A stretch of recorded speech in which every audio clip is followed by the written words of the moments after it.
Intelligence gathering is for everybody, and I want to give you guys a couple of tools to find out more about what's happening in the world without just going through propaganda laden news. And this is called open source intelligence gathering. Stick around for the end of the video, and I will tell you about 3 tools that you can use right now internationally or in your own backyard. So let's define intelligence gathering in the first place. Really, what you're trying to do in some sort of adversarial situation is create an asymmetry of information. Essentially, you have some data that your opponent doesn't have. And using techniques from the world of OSINT is great for journalists like myself, or just really anybody who's curious about what is happening around them. Closed source intelligence gathering usually happens under the guise of a military or a nation state. So there are a couple of different buckets that you're drawing your information from. There is anything from signals intelligence or SIGINT to what we might be more familiar with in movies, which is called HUMINT or human intelligence gathering. And specifically that is going into the field to recruit people to give critical information back to your nation state or whoever you're working on behalf of. The problem with human intelligence gathering is it's very expensive, it's oftentimes dangerous, and it doesn't yield great dynamic results. Once a piece of information has been sort of laying there for a while, it kind of goes bad because, I don't know, if you're looking for a pipeline and when it's going to be built, at a certain point it's built and that information is useless. And then you have all source analysts, and it's their job to bring all of this stuff together and put it into one final intelligence package. And the purpose of that package is to create actionable information for a decision maker. In the context of warfare, that could mean anything from where you should move your boats to if the leader of a belligerent country has terminal disease. All of this is important information. Now, to be a part of the intelligence community that deals with closed source information, it takes a long time to get yourself cleared and to begin working with highly sensitive information. It is a lifestyle and certainly a career path.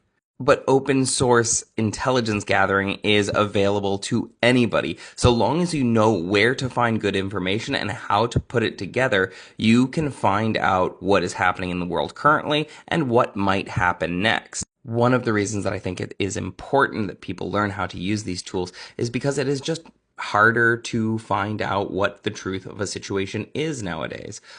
Social media optimizes for salacious and engaging content without necessarily optimizing for the truth. Moreover, there is a great deal of political propaganda, spin, and just outright lies that find themselves in the media sphere. I also just don't think that critical information about the world should be siloed within organizations that can do violent force on populations. That's just me, though. In the next video, I'm going to tell you a couple of instances when open source intelligence broke some pretty ground-shaking news, so stay tuned for that. The last one of these is a resource that I use on a daily basis.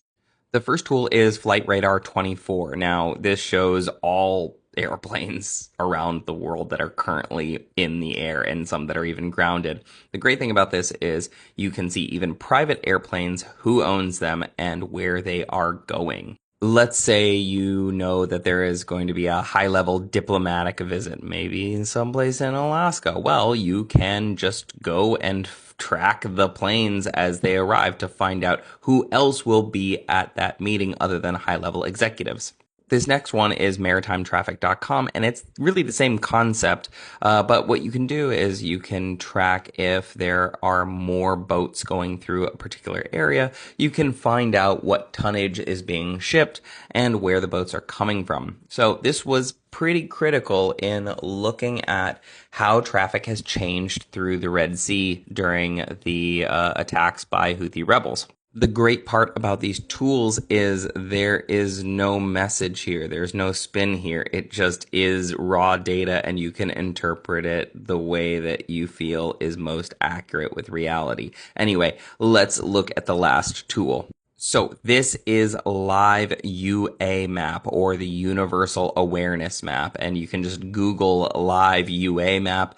And what this does is it shows you conflicts and front lines all over the world. Right now I'm looking at Ukraine, so you can see dynamic information coming from the ground, and each of those emblems represents an action that is occurring in Ukraine. And this is constantly going on. So more data is just always filtering into this database.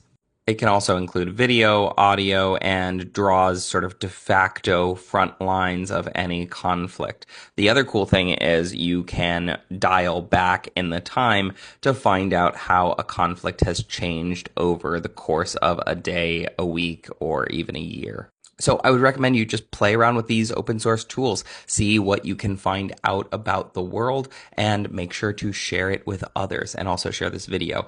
If you like deep dives into the world of open source intelligence, please like, subscribe, share. I cannot promote these videos because of the nature of what I talk about.